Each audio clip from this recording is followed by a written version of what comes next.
during one of those periods of more quiet, slower breathing, there will be a breath out that just isn't followed by a breath in. The breath out won't have looked any different from any other breath.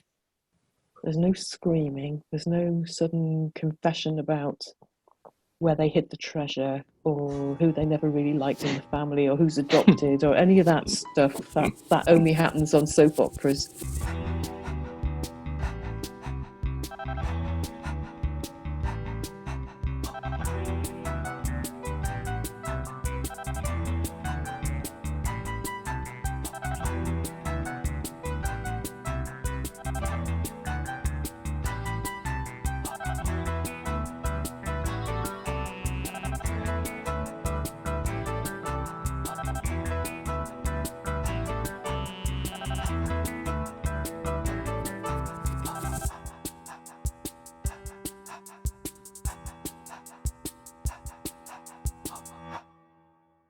Dr. Kathryn Mannix is a palliative care physician and qualified cognitive behaviour therapist.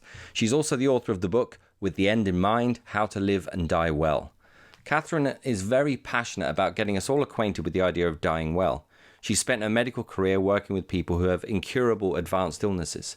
She's passionate about public education, and she started the UK's first cognitive behaviour therapy clinic exclusively for palliative care patients and devised CBT First Aid training to enable palliative care colleagues to add new skills to their repertoire for helping patients.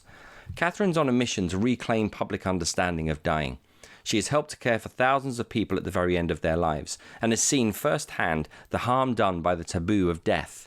She says, instead of dying, people pass away. They are not dead, but late, lost, or departed. In this episode, we talk with Kathryn about euphemisms and how they feed into the denial of death, the impact of movies on how we perceive our dying moments, and we also delve into the mechanics of dying, discussing how sleep and tiredness are indicators of where we are on our path. Please support the show by liking and sharing this episode on social media, and to make sure you don't miss out on any future episodes, please do sign up for our newsletter at deathhangout.com. It would also be a massive help to us if you could subscribe to our YouTube channel, which you can do right now simply by clicking the subscribe button. Now, we present to you this episode, Our Dying Breath. You talk about stories, and one of the stories which is very, very well known about Harry Potter, one character which we cannot say the name, we cannot of this character, cannot be named. I don't know exactly what the sentence is. So Voldemort shall not be named. Yeah. It should have been. Yeah. So you make exactly the exact same comparison with death. We cannot name death anymore. We cannot even tell the name, to the point that when I tried to send you an email through the domain name that we have, which is deathhangout.com, I tried to send this email to you, and it has been rejected by your provider because the domain is blacklisted because there's death in the domain. We cannot use that anymore. We cannot use death in a normal conversation. I think it's a really interesting thing, and you and I discussed this by email, didn't you? I'm still waiting, in fact, for my email service provider to get back to me to say, oh, sorry, that's a terrible mistake we've made. Of course we can let this domain through. But actually, I suspect it's being escalated through the organisation in case there's some kind of death wish behind the organisation with your email address. It's absolutely remarkable. I was talking about how we use stories to talk about the darkest truths of the human condition, and we think of very traditional old stories, folklore, the sorts of stories that the Brothers Grimm collected. But actually then there's these modern stories, and Harry Potter is a really good example of Voldemort's name not to be spoken. And it's the fact that it can't be spoken that gives it. And it's not powerful good, it's powerful terrifying. And that is, I think, something that's happening in our society. And the thing that is fascinating for us in our story of getting to know each other is that there's a censorship going on.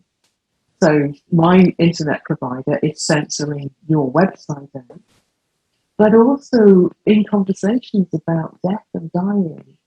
We probably all have the experience of you feel a little bit awkward. Is it okay to say, I'm sorry to hear that your mum has... And actually the word is died. And we've got all of these euphemisms Now, I'm a very deliberate user of the words, the D words, or the M words, if you're saying them in French, almost to the point where I'm a little bit overuser in order simply to make the point that you can say these words, and it's not the word, it's the tone of voice, it's the comfort with which you say them that communicates that this is really, really awkward for me, or actually, you know what, I am really sorry that your mum died. It's our own denial of death or fears of death.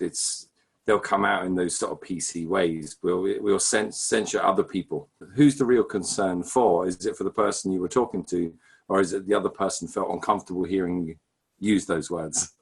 Yeah, I think that's absolutely right. There's a kind of third person censorship going on, isn't there? So if I am to say to you that I'm really sorry to hear that your friend has died, and you and I then get into a conversation about your friend, the meaning of the relationship, your loss, your bereavement, how your friend died, all of those things, and we're perfectly on the same wavelength with each other.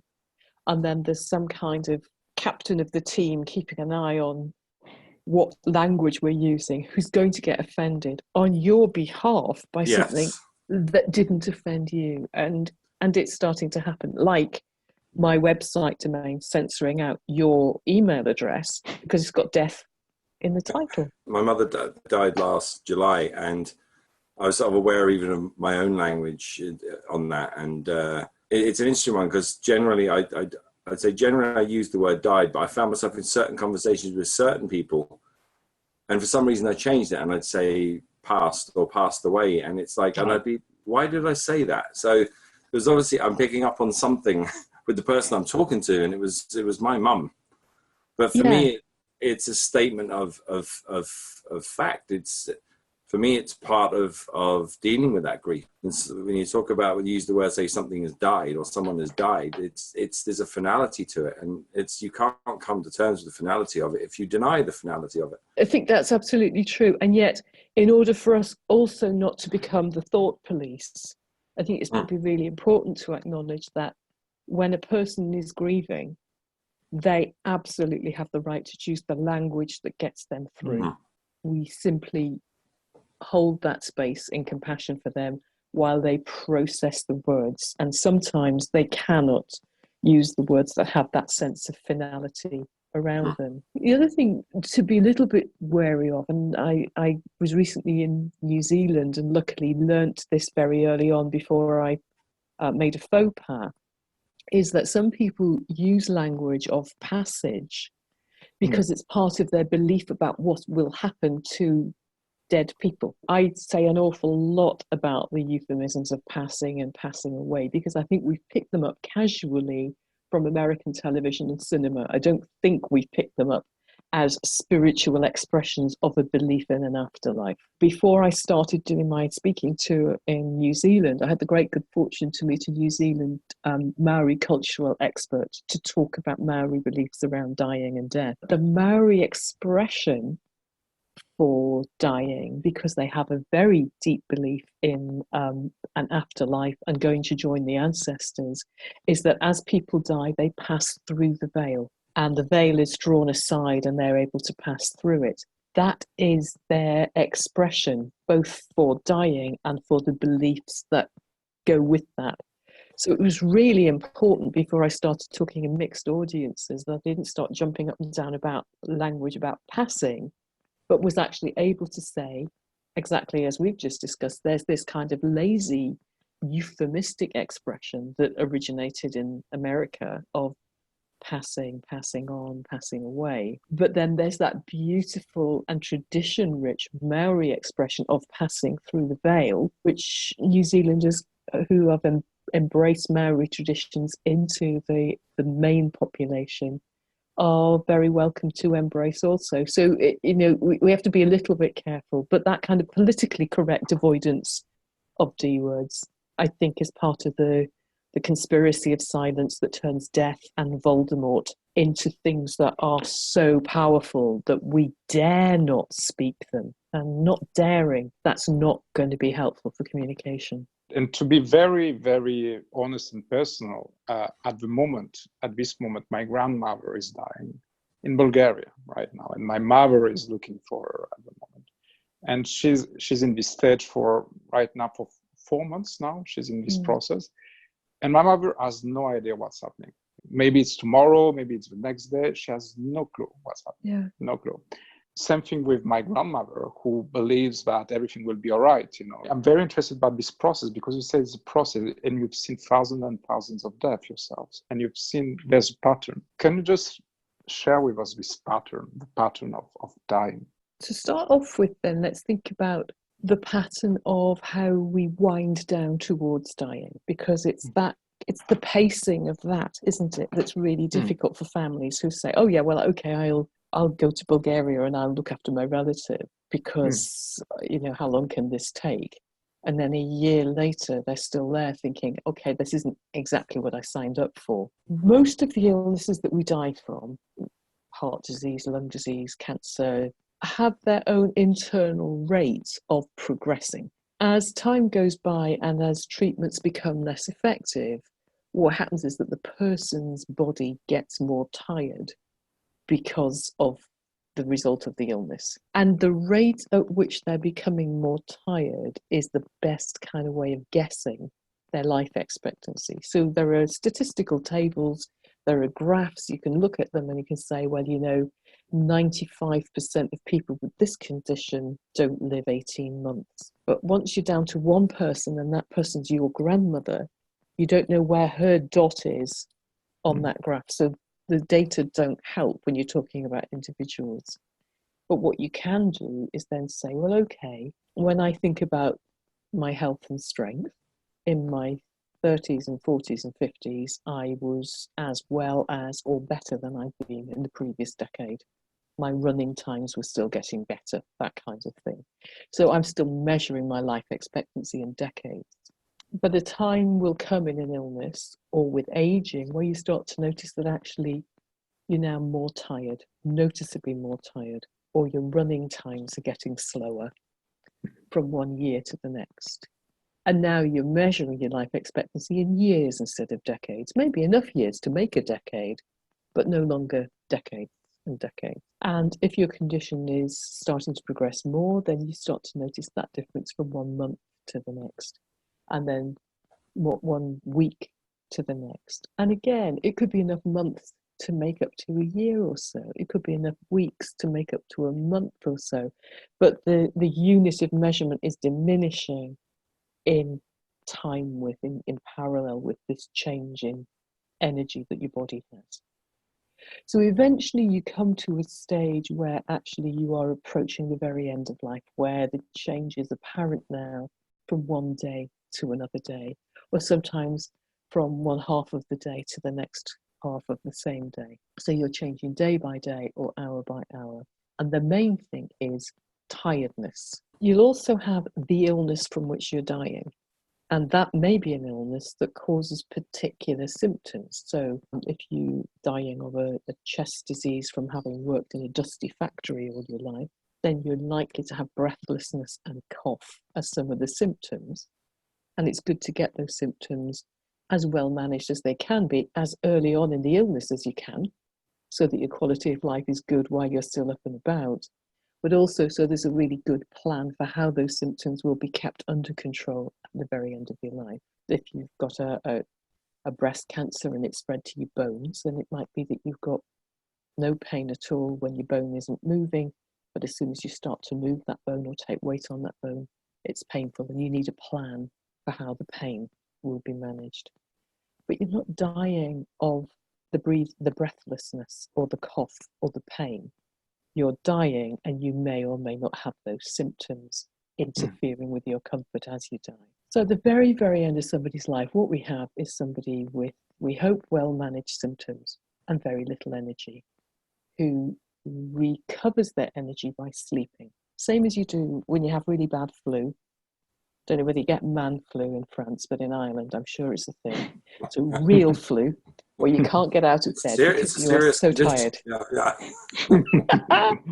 But that thing where, you are just so absolutely exhausted that you cannot get out of bed. and you keep falling asleep even though you've got things that you want to do and you want to sort out. And then when you wake up again, you've got a little bit of energy for a little while, and then you just can't stick with the pursuit. You start to fall asleep again. So it's an experience that we've all had during ill health, and this is the experience towards the end of life, this irresistible urge to sleep, recharge your batteries a bit, wake up for a while, do something, fall asleep again. The next thing that's interesting is that at some point during that compulsive sleeping, waking thing, we will discover that the person who looks as though they're asleep is not just asleep. So it might be that there's an important phone call to take, or it's medicine time, and you don't want to not take the painkillers or the breathlessness treatment at the right time, because you don't want that person to sleep past the point where the drugs have worn off and then wake up uncomfortable. So we're trying to wake them up. We can't wake them up. We cannot wake them up. They're not just asleep, they're actually unconscious. They're in a coma. And then they wake up again and they say they've had a nice sleep. And that's really interesting to me, that we don't notice this dipping into unconsciousness and coming back up again. And so now we know that actually this person can't reliably be awake at the times when they might need to take the medications that stop their symptoms happening, if they need those medications. So that's the point at which you would swap to usually injections. Actually in France, and there are a lot of jokes about this in Britain, in France you might choose to use suppositories because that is a French thing. But over most of the rest of Northern Europe, we use injections. And so now the symptoms won't escape during those periods when you can't wake up to take your medicines. And so as death approaches, what happens is the person's awake a bit, and then they're asleep a bit, and then they're unconscious, and then they're awake again, dipping in and out, and then gradually less and less time awake, more and more time asleep, increasingly spending that time unconscious until the person's just unconscious all of the time. One really important thing for people to know is that becoming unconscious doesn't feel like falling asleep. We don't notice it's happening. So if you're well enough to feel tired enough to need a sleep, then you're well enough to have a sleep and wake up again. Sleep is your friend. Sleep is actually helping to recharge your batteries.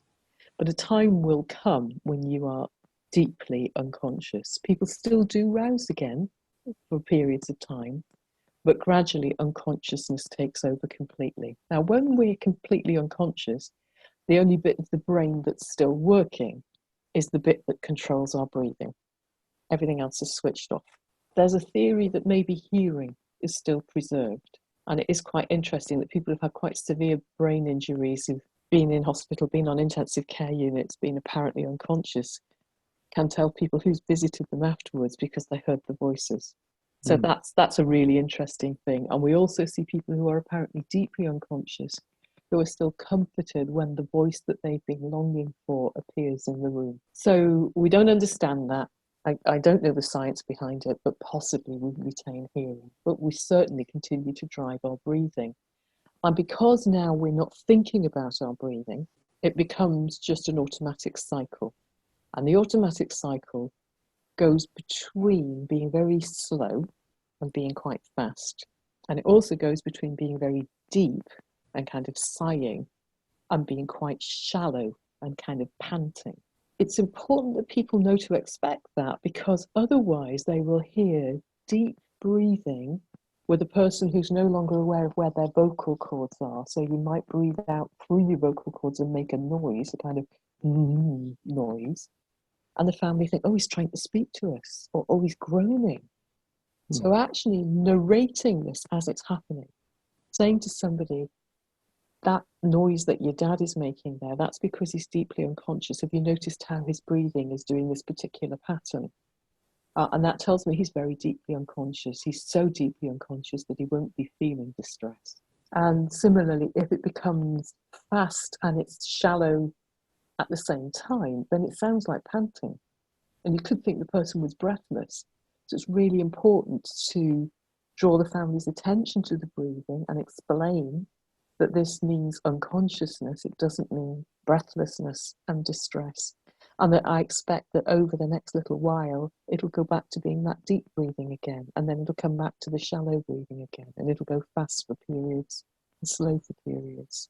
And then pauses start to happen in the breathing. Sometimes 5 seconds without a breath, 10 seconds without a breath, 20 seconds without a breath. And then the cycle starts again.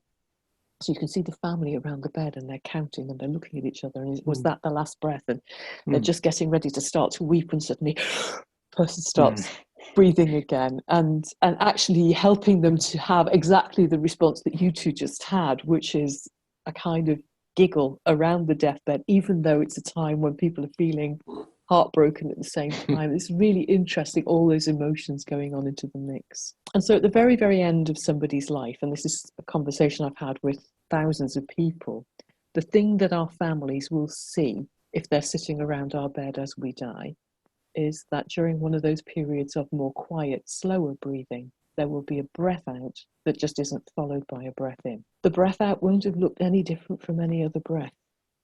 There's no screaming, there's no sudden confession about where they hid the treasure or who they never really liked in the family or who's adopted or any of that stuff that only happens on soap operas. It's very gentle, and it won't terrify people who are in the room. Probably it'll comfort people who are in the room to see how very gentle it is. But there's no sudden feeling of fading away or rush of pain at the end or anything like that. It's incredibly gentle. And in fact, I know almost everybody who works in palliative care has had the experience of walking into a bedroom where somebody's recently taken their last breath, in the last several minutes. And the family haven't realised yet that the person has stopped breathing. It's that gentle. That seems quite doable to me. That seems to be, on the great scheme of things, okay. And what's really interesting is that lots of people are traumatized by watching it and listening to it because they haven't had the explanation of what it is that they're seeing and hearing. So in their memory, they remember noises, they equate the noises with distress. They say, you wouldn't let a dog suffer like that.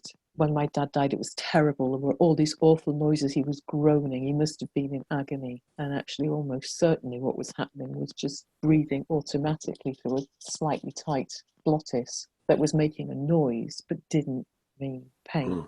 It's powerful the way that you just explained that, this process. It helps actually, because you normalize something.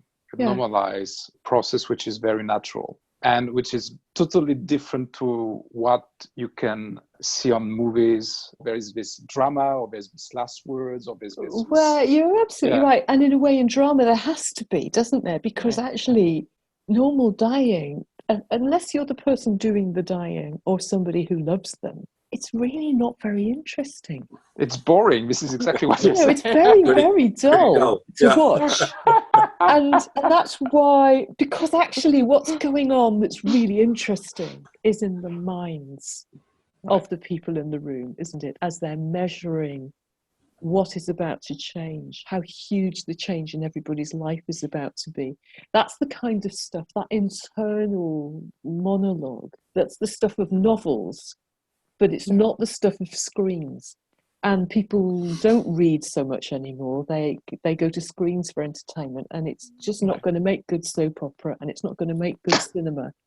And so we don't portray it. So we fictionize death right now. It's not like the dying process or your dying process. Yeah, we do. We sensationalize it, don't we? Yeah. And at the same time, it's trivialized by not dealing with how ineffably amazing what is actually happening in the room is. Yeah, it's this kind of contrast where, in order to make it more attractive to viewers, you actually move further and further away from the truth. And the more often we see that, the more that becomes a belief.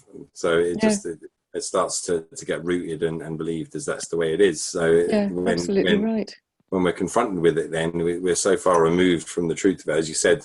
So that gap needs to be filled somehow. You've been close to death and dying. So how did you evolve or transform or change? I don't know. What did you notice? How's it changed how you live, I suppose? Yeah. I'd really love to tell you that I'm much, much better at being in the moment and seizing the day. Sometimes when I remember that that's what it has taught me, then I'm able to do that for half an hour. It's taught me I'm not frightened about dying.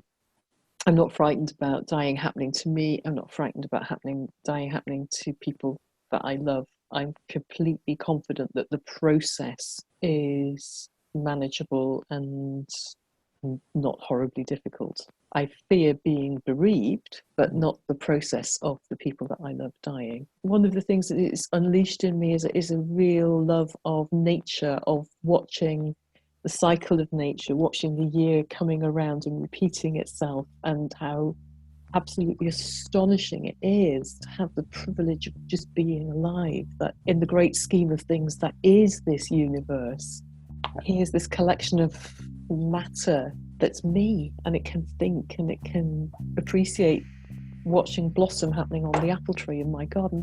That's fantastic, but it hasn't really made me any more patient, or hasn't made me a better person, I don't think. I think the thing that I've discovered during this whole process of writing the book and doing talks and things like that is the thing that people find the most compelling is the idea that somebody can sit and talk about the process of dying and say those words and describe unconsciousness and the onset at the end of life in the same voice that you use for organising your groceries list or ordering your vegetables, because it is just part of life. And I think that's the thing I've learned, that it's just another day, isn't it? One day we're all going to die, and on all of the other days we're not. We hope you enjoyed this week's episode. Again, please support the show by signing up at deathhangout.com or clicking on the subscribe button on your screen.